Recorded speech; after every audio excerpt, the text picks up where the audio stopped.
ఈరోజు చికెన్ మిరియాల గుజ్జు రాయలసీమ స్టైల్. చికెన్ని 3-4 టైమ్స్ వాష్ చేసుకున్న తర్వాత దాంట్లో టేస్ట్కి సరిపడా ఉప్పు, కొంచెం పసుపు, ఒక హాఫ్ ఆనియన్ వేసి ఇలా చికెన్లో వాటర్ అంతా వచ్చి అంతా నీచు వాసన పోయేంత వరకు రోస్ట్ చేసుకోవాలి. ఆనియన్ వేయటం వల్ల చికెన్లో వచ్చే స్మెల్ రాదు. అలాగే ఇది రోస్ట్ అయ్యేలోపు మిరియాలు, కొంచెం కారం, కొంచెం ధనియాల పొడి, చిన్న పీస్ కొబ్బరి, ఒక 10-15 తెల్లగడ్డ మొత్తం కలిపి ఒక పౌడర్ చేసుకోవాలి. ఇలా అన్నీ కలిపి పౌడర్ చేసుకోవాలి. ఇలా చికెన్లో వాటర్ అంతా ఎవాపరేట్ అయిన తర్వాత దీంట్లో టేస్ట్కి సరిపడా ఆయిల్ వేసుకొని, యాక్చువల్లీ నాన్ వెజ్కి ఆయిల్ ఎక్కువ ఉండడం వల్ల టేస్ట్ వస్తుంది.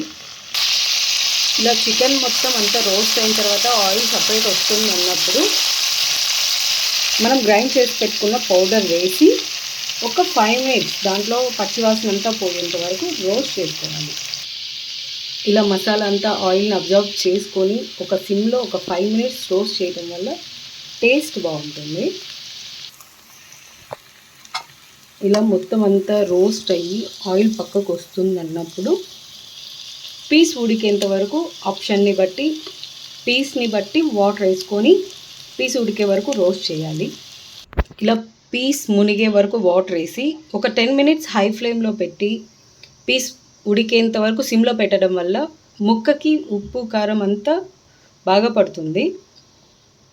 కొబ్బరి అనేది ఆప్షనల్ అండి, అది మీకు కావాలనుకున్నప్పుడు వేసుకోండి, లేదంటే వితౌట్ కొబ్బరి అయినా కానీ ఆ స్పైసెసే రోస్ట్ చేసుకొని పౌడర్ కూడా వేసుకోవచ్చు. కొబ్బరి వేయటం వల్ల కొంచెం నీచు వాసన తగ్గుతుంది, మనకు గ్రేవీ అనేది థిక్గా వస్తుంది. ఇలా ఆల్మోస్ట్ వాటర్ అంతా ఎవాపరేట్ అయిపోయిన తర్వాత కొంచెం కరివేపాకు, ఒక్క చిల్లీ వేసి మనకి ఎంత గ్రేవీ కావాలో అంత గ్రేవీ పెట్టుకొని స్టవ్ ఆఫ్ చేసుకోవాలి. నాన్ వెజ్లో చాలామంది కరివేపాకు యూజ్ చేయరు, కానీ కరివేపాకు యూజ్ చేయటం వల్ల ఆ బ్యాడ్ స్మెల్ అనేది లేకుండా ఫ్లేవరిష్గా చాలా బాగుంటుంది.